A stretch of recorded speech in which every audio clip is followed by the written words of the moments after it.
Hey everybody, welcome back to my channel. If you're new here, welcome. This is our homemade mess, and today I have a taco soup recipe that I wanted to share with you. But first off, I wanted to make sure I told you the recipe is down in the description below.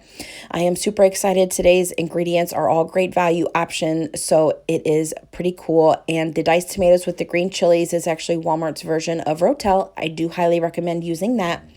As far as the 2 chicken breasts sitting there, I am going to be making that separately, which I'll go over that in just a second. My second favorite thing about this soup is that you can dump and go in the crock pot. Just set it and forget it. It's effortless and it's going to make your house smell amazing. We're going to start off with that chicken broth and mix in that taco seasoning packet. Just make sure you stir it enough there that the seasonings are all dissolved, and then we're just going to add in those canned ingredients. As far as the beans go, I did rinse and drain those.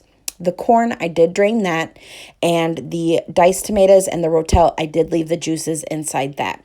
Again, you're just going to add all those canned ingredients in there, mix it really well, and we're going to be cooking this on high for about 4 hours. If you wanted to do low for 8, that's definitely an option. I did forget in the previous clip to add the onions. It was a smaller white onion. It made about a whole cup, but that's optional if you like onions or not. I highly recommend that as well.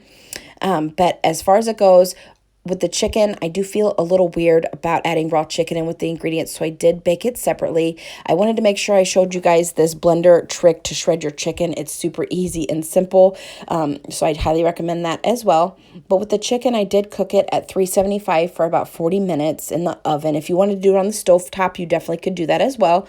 But I didn't add any seasoning to it because I felt like the taco packet was going to take care of that for me, and it definitely did. So as soon as you get that shredded up, you're just going to add that into the soup and let that cook and let all of those seasonings mix together. Here's what it looks like at the 4-hour mark.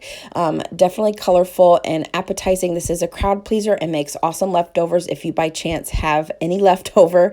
I'm going to be topping mine today with some sour cream, the rest of the sharp cheddar cheese that I do have, and I recommend these tortilla bowls to dip. That was an awesome option. Here's my dinner bowl for tonight. Very yummy. Let me know in the description if you made this. Don't forget to give it a thumbs up, and I'll see you guys in my next video. Bye.